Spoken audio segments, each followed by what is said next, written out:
নমস্কার। আজকে সবার আগে ইনটিউশনটা শেয়ার করব, সেটা হচ্ছে মাত্র দুটো ওয়ার্ড, শ্মশানের ছাই। এবার রিডিংটা কতটা কি বার্তা নিয়ে আসবে আমি এখনো বলতে পারছি না, রিডিং শুরু করলে বলতে পারবো। কিন্তু এইটুকুনি আমি বুঝতে পারছি যে আজকের রিডিংটা অতটাও হয়তো নর্মাল রিডিং নাও হতে পারে। এটার গুরুত্ব তারাই বুঝতে পারবে যারা এই রকম ধরনের ভোগান্তিতে আছেন। স্পেসিফিক্যালি একটা বলি, যেটা একটু আগেই এই শাফেল করছিলাম তখনই যেটা এলো, সেটা হচ্ছে যে আপনাদের মধ্যে অনেক পার্সনই রয়েছেন যারা না হাইলি সাইকিক পার্সন, মানে প্রচুর পুজো আর্চা করেন, কিন্তু এরকম ধরনের জিনিস রিসেন্ট 1-1.5 বছর তো হয়ে গেল এরকম ধরনের জিনিস খুব ঘটছে, যে একটা সময় থাকছে যখন ঈশ্বরের প্রতি প্রচণ্ড মনোযোগ, প্রচণ্ড পুজো পাঠের প্রতি মনোযোগ, ঈশ্বরের সঙ্গে যেন ঈশ্বর কিছু কথা বলছেন সেগুলো শুনতে পাচ্ছেন এরকম মনে হচ্ছে। আবার একটা সময় ফুল ব্ল্যাঙ্ক। স্পেসিফিক্যালি তাদের জন্য আজকের রিডিংটা, ঠিক আছে? ফুল ব্ল্যাঙ্ক বলতে আমি এরকম বলতে চাইছি যে মানে একটা সময় হচ্ছে যে আপনি অনেক কিছু নিজের থেকে সত্য অনুধাবন করতে পারছেন, যেমন ঈশ্বর কেন মানুষকে এরকমভাবে তৈরি করেছেন, ঈশ্বর কেন এই শত্রুতা ইত্যাদি ইত্যাদি এইগুলো দিয়েছেন, মানে এই যে প্রকৃত সত্যগুলো এগুলো আপনি নিজের মনে মনে উদ্ঘাটন করতে পারছেন। আবার একটা সময় আপনি পুরোই ব্ল্যাঙ্ক হয়ে যাচ্ছেন, সেই আপনি যে কিছুদিন আগে নিজেই বুঝতে পারছিলেন যে মানুষ শত্রুতা কেন করে, আপনার কতটা ভালো সে করেছে, এটা যখন নিজেই আপনি অনুধাবন করছিলেন একদিকে, আরেকদিকে আপনি পরক্ষণে নিজেই প্রশ্ন করছেন যে এত শত্রুতা করে মানুষ ভালো থাকতে পারে, ওরা কি করে ভালো আছে। মানে এরকম ধরনের জিনিসও আপনার মাথায় প্রচণ্ডভাবে ঘুরছে। তো এই রিডিংটা আপনার জন্য। আমি আগেই বললাম যে আমি একটাই বক্তব্য পেয়েছি, সব জায়গা থেকে কার্ড আসতেও চাইছে না, একটাই বক্তব্য পেয়েছি, সেটা হচ্ছে শ্মশানের ছাই। চলে যাবো এবার ডিটেল রিডিংয়ে। রিডিংয়ের আগেই বলে রাখি, রিডিংটা টাইমলেস, রিডিংটা জেন্ডার স্পেসিফিক নয়, রিডিংটা সমস্ত ধরনের মানুষের জন্য, এবং যতটা আপনাদের সঙ্গে ম্যাচ করবে ততটা নেবেন, বাকিটা অন্যদের জন্য ছেড়ে দেবেন। রিডিংটা কিন্তু ভালো সিরিয়াস মোডের রিডিং, প্লিজ মন দিয়ে দেখবেন, দরকার হলে পজ করে অন্য কাজ সেরে এসে তারপরে দেখুন। কাজ করতে করতে রিডিংটা দেখলে হয়তো আপনাদের কাছে কিছু জায়গা অধরায় থেকে যাবে।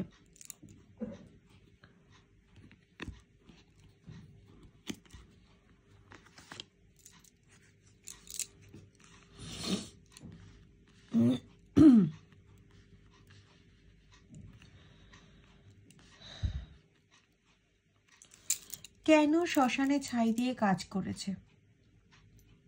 কারণ হচ্ছে এটা, অতিরিক্ত হিংসা, অতিরিক্ত পরিমাণে একটা জেলাসি, তো অন্য অন্য বক্তব্য হয়ে যায়। মানে জেলাসি, হ্যাঁ প্রত্যেকটা মানুষেরই কম বেশি জেলাসি থাকে, কিন্তু এ হচ্ছে অন্য লেভেলের। মানে আপনার কোনো প্রকার ভালোই তার সহ্য হয় না, কোনো প্রকার ভালো। সেটা আপনি কোনো কিছু অ্যাচিভ করে থাকুন জীবনে, আপনার সংসারে কিছু অ্যাচিভ করে থাকুন, বা কারো কারো ক্ষেত্রে হয়তো রিসেন্ট ডেজে সন্তানও হয়েছে, এরকমও কেউ আছেন যারা বর্তমানে এরকম ধরনের সমস্যা ভোগ করছেন।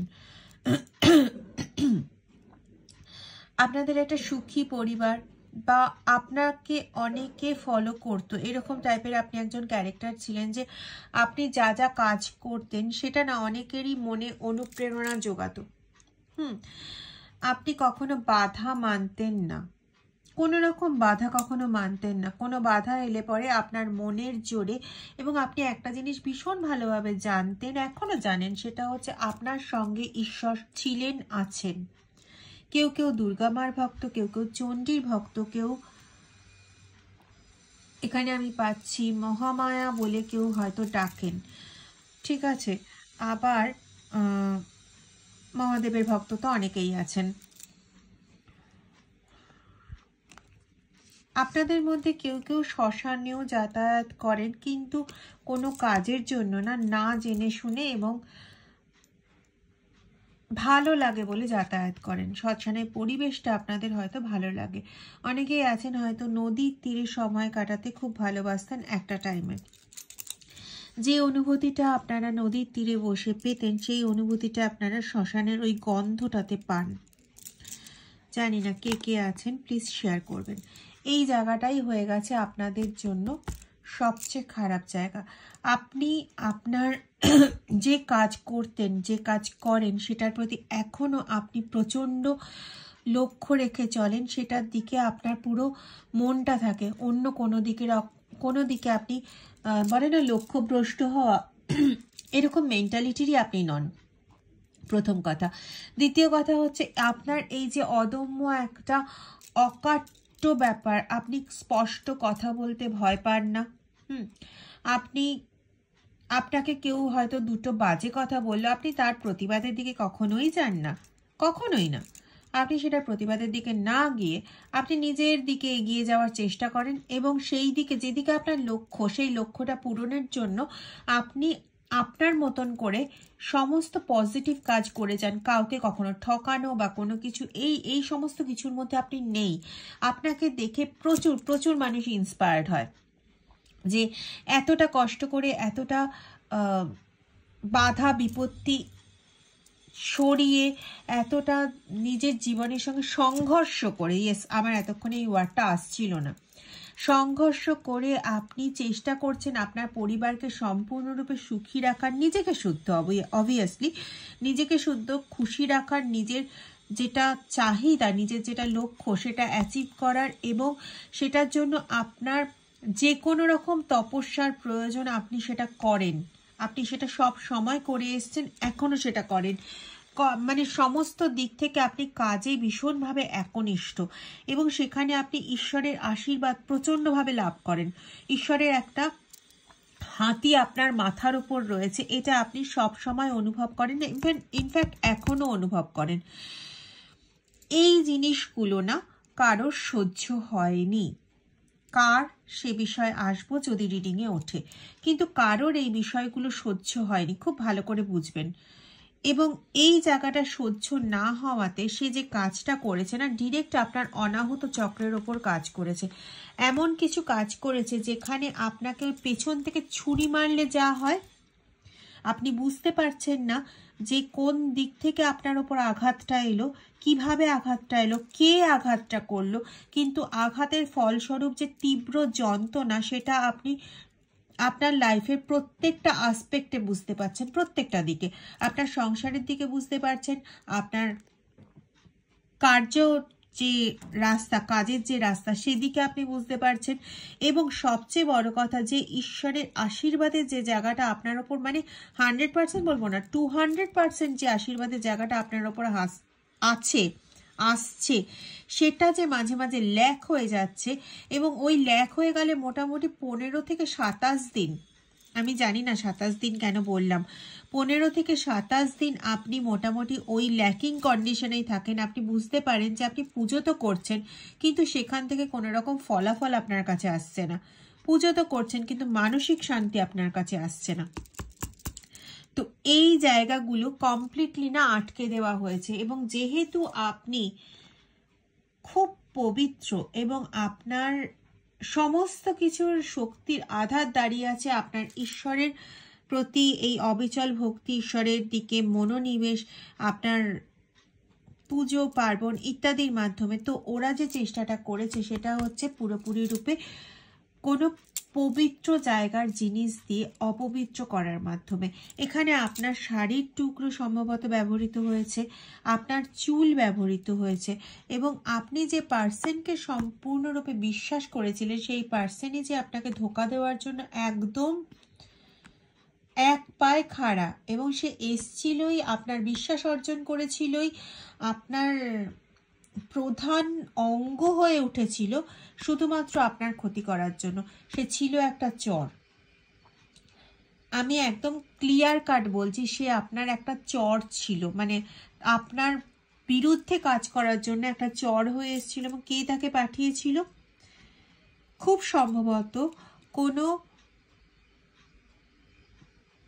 তান্ত্রিক বা এখানে আমি খুব অঘরী অবধূত এগুলো পাচ্ছি, এরকম জাতীয় কোনো লোক যে নিজেকে ঈশ্বরের মানে একদম কাছের লোক বলে প্রচার করে, মানুষের কাছে প্রচার করে এইভাবে যে সে মানুষের মানে মানুষের জন্য ভালো করছে এবং ঈশ্বরের প্রচণ্ড কাছের মানুষ, মানে তার কাছে গিয়ে যদি সমস্যা বলা হয় তাহলে সে ঈশ্বরকে বলে দেনান করিয়ে দেবে, এরকম একটা পার্সন।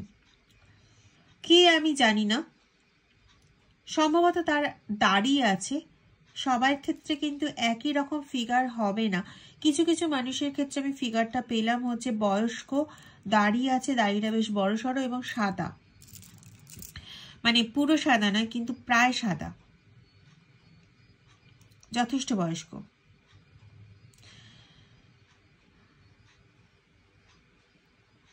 তার মূল টার্গেট হচ্ছে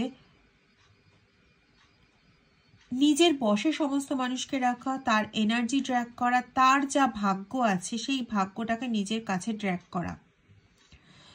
সে ড্র্যাগ করে রেখে শুধুমাত্র নিজের জন্য রাখে না, এর কোনো পরিবারও আছে যে অন্য জায়গায় থাকে, কোনো পরিবার আছে, সে তার পরিবারকে সমৃদ্ধ রাখতে চায় এবং ওই জিনিসটা না সে নিজের কাছে, যেমন আমরা যখন অর্থ রোজগার করি সেই অর্থকে রেখে দিই ভবিষ্যতে ব্যবহারের জন্য, অনেকেই করি সেটা।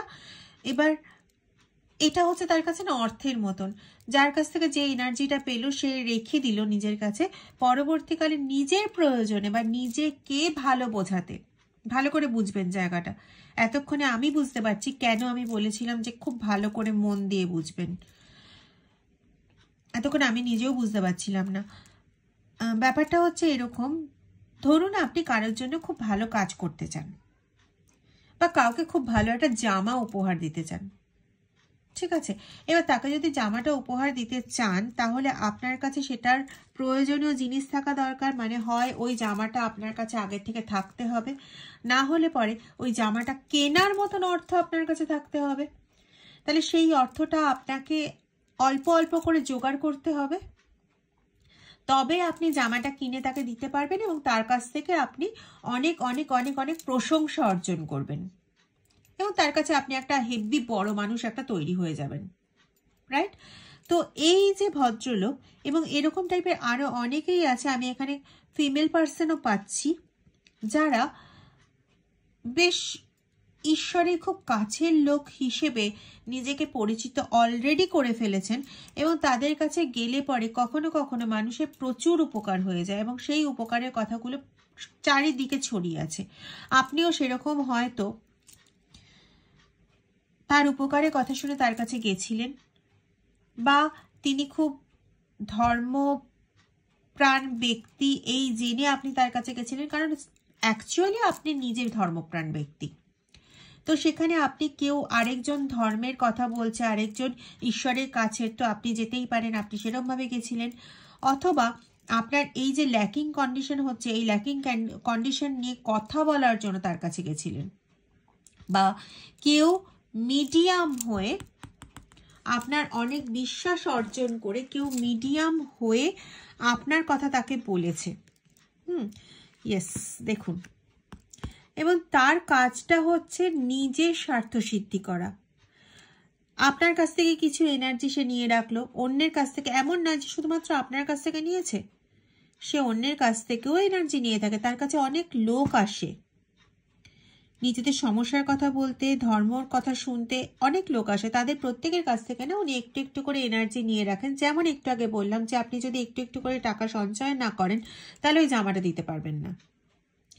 তো এই একটু একটু করে এনার্জি নিয়ে রাখলো, নিজের সঞ্চয় ভাণ্ডারে রেখে দেয়।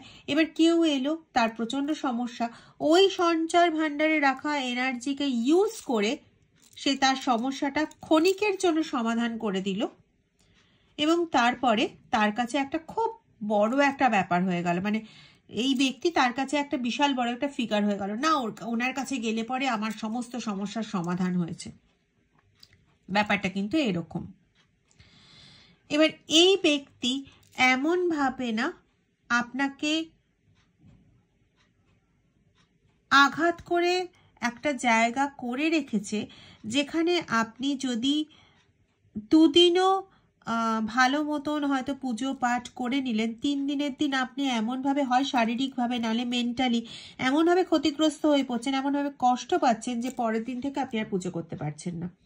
অথবা আপনার আরেকটা দিক আমি পাচ্ছি যে মানসিক শারীরিক সমস্ত দিক ঠিক আছে, অথচ হঠাৎ করেই আপনি আসনে বসে কোনোভাবেই পুজো করতে পারছেন না, আপনার কোনোভাবেই মন দিচ্ছে না, মনে আসছেই না যে এই ঈশ্বরের সঙ্গে আপনার এই কয়দিন আগে একটা বিশাল বড় একটা কানেকশন তৈরি হয়েছিল, এই জায়গাটা আপনার মনের মধ্যে কোনোভাবে আসছেই না। তো তাদের ক্ষেত্রে বলছি প্লিজ প্লিজ একটু সচেতন হন। আপনারা যেটা করবেন, আমার কাছে এইমাত্র একটা রেমেডি এলো, সেটা হচ্ছে ওই যে টুকরো মিছরিগুলো থাকে না, হাতের মধ্যে এরকমভাবে যতটা উঠবে ততটা মিছরি 1 গ্লাস জলে দেবেন, অবশ্যই কাঁচের গ্লাস যেন হয়। 1 গ্লাস জলে দেবেন এবং ওর ওপরে 4টে তুলসী পাতা দেবেন আর 2টো লবঙ্গ দিয়ে অন্ততপক্ষে 47 মিনিট ভিজিয়ে রেখে তারপরে ওই জলটা খেয়ে নেবেন। প্রত্যেক দিন 2 বার করে, একবার সকালের দিকে একবার সন্ধ্যের দিকে, 7 দিন করুন, দেখুন অনেকটা উপকার পাবেন। তার পরবর্তীতে কোনো না কোনোভাবে এই সমস্যার একটা ফুল সমাধান করে নেবেন। যদি নিজে বুঝতে পারেন যে কোন ব্যক্তির দ্বারা ঘটেছে বা কোন ব্যক্তির কাছে গিয়ে ঘটেছে, তাহলে পরে নিজের মতন করে আপনি রেমেডি নিতে পারেন, নিজের মতন করে আপনি আপনাকে প্রোটেক্টেড করে কাজ করতে পারেন, কারণ আপনি নিজেও ঈশ্বরের সঙ্গে যথেষ্টই সম্পর্কিত হতে পারেন। তো সেক্ষেত্রে আপনি যদি ঈশ্বরকে নিজে প্রশ্ন করেন এবং তিনি যদি আপনাকে উত্তরটা দিয়ে দেন, তাহলে সেই মতন কাজ করবেন। না হলে তিনি যদি আপনাকে কোনো মিডিয়াম দেখিয়ে দেন, তাহলে সেই মিডিয়ামের সঙ্গে যোগাযোগ করে কাজ করবেন। অবশ্যই ঈশ্বর দ্বারা দেখানো পথের মাধ্যমে কাজ করবেন, নিজে একাকী কিছু করতে যাবেন না, ঠিক আছে? দেখুন কিং অফ কাপসের এনার্জি এসছে, পুরোপুরি সম্পর্কের জায়গাটা, আর এই সম্পর্কের জায়গা মেনলি আপনার ঈশ্বরের সঙ্গে সম্পর্কের জায়গা। কারণ না, ইনি খুব ভালো মতন জানেন যে যদি আপনাকে ঈশ্বরের জায়গা থেকে নড়িয়ে দেওয়া যায়, তাহলে আপনার কাছে মানে কোনো শক্তি বলে আর কিছু থাকবে না। মানে নিজের একটা প্রাণ শক্তিও তো থাকে, সেই প্রাণ শক্তি বলেও আপনার কাছে কিছু থাকবে না। এই জায়গাটা ওরা করতে চায় এবং কিছুটা অংশে তো অবশ্যই ওরা সফল।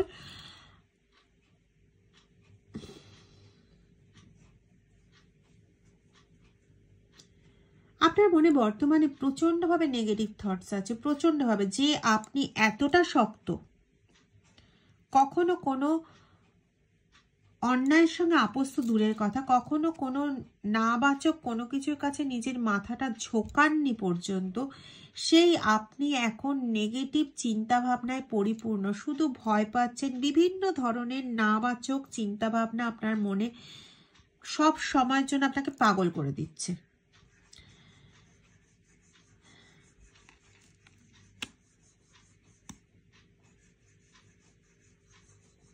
Danger condition, danger.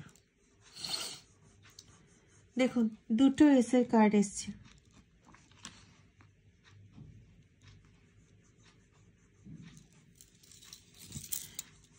পুরোপুরি ঈশ্বরের মানে বরপুত্র বলতে যে জিনিসটা বোঝায়, আপনার না সেই জায়গাটাই ছিল, এখন সেটাকে পুরোপুরি আবৃত করে দেওয়া হয়েছে এবং এই রকম যে এনার্জিটা, এই এনার্জিটা চলে গেছে এখন এর কাছে। দেখুন জীবনে সম্পূর্ণরূপে গ্রহণ লাগানো যাকে বলে, জীবনে সম্পূর্ণরূপে গ্রহণ লাগলে আমরা যেটা বলি, এবং সেটা কোনো থার্ড পার্টির দ্বারা আপনার এবং আপনার ঈশ্বরের মাঝখানে গ্রহণ লাগানো হয়েছে।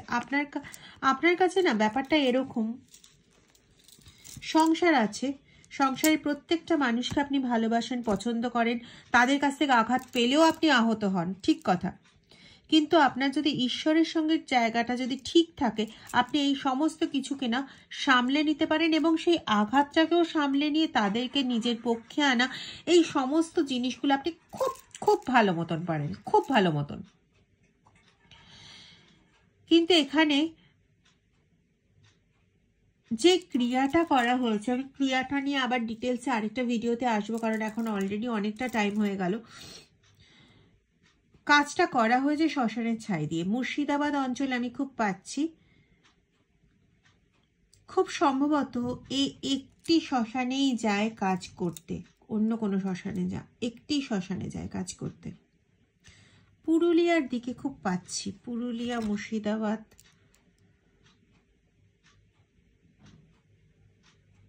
জাজমেন্ট কার্ড, অদ্ভুত বিষয়। এখন ভিডিওতেও দেখছি 20 মিনিট চলছে এবং এখানেও 20 কার্ড এসছে। জাজমেন্ট আপনি অবশ্যই পাবেন, শুধু আপনাকে বুঝে নিতে হবে যে কিভাবে কি হয়েছে, কেন হয়েছে, এবং এটা থেকে বেরোনোর পথটা কি। যে রেমেডিটা বললাম, রেমেডিটা অবশ্যই করুন। যাদের সঙ্গে মিলছে তারা প্রত্যেকে প্লিজ রেমেডিটা করুন। কিং অফ পেন্টাকলসের এনার্জি এসছে, আর একটা কিং এর এনার্জি এসছিল না, কিং অফ কাপসের এনার্জি এসছিল। তারা এখন না আপনার জীবনে একটা প্রধান ভূমিকা নেওয়ার জন্য একদম বলে না আকুলি বিকুলি করা, সেই জিনিসটা তারা কিন্তু করছে। কোনো মানুষকে নিজের জীবনে প্রধান দরজা দেওয়ার আগে খুব ভালো করে ভেবেচিন্তে নেবেন। সে আপনার যতই চেনা পরিচিত, যতই কাছের মানুষ হোক, কাউকে বিশ্বাস করার আগে 10 বার ভেবে নেবেন। 10 বার না পারলে 100 বার ভেবে নেবেন, কিন্তু খুব চট করে কারোর ওপর বিশ্বাস করবেন না। এখানে আপনার নিজের জন্য বিপদের গর্ত আপনি নিজে খুঁড়বেন। চলতে হয় মানুষের সঙ্গে চলুন, কিন্তু প্রতিটা পদে আপনার ঈশ্বরকে সঙ্গে রাখুন। সে আপনি ঈশ্বরের অনুভূতি পান না পান, হয়তো আপনি ঈশ্বরের অনুভূতি একদমই পাচ্ছেন না, আপনি পান না পান, কিন্তু আপনি আপনার ঈশ্বরকে যন্ত্রের মতন ডাকবেন। এবং যে মানুষই আসছে না কেন, হ্যাঁ ভালো ব্যবহার করুন, কারোর সঙ্গে আমি খারাপ ব্যবহার করতে বলছি না, ভালো ব্যবহার করুন, কিন্তু সে হয়তো আপনার জীবনে গ্রহণ লাগাতেই এসেছে। তো এই জন্য বলছি ঈশ্বরকে সাথে রেখে চলুন। তার থেকে বড় রেমেডি, তার থেকে বড় প্রোটেকশন কিন্তু কোনো কিছুই হয় না। এটা আমার থেকে ভালো আপনি জানেন।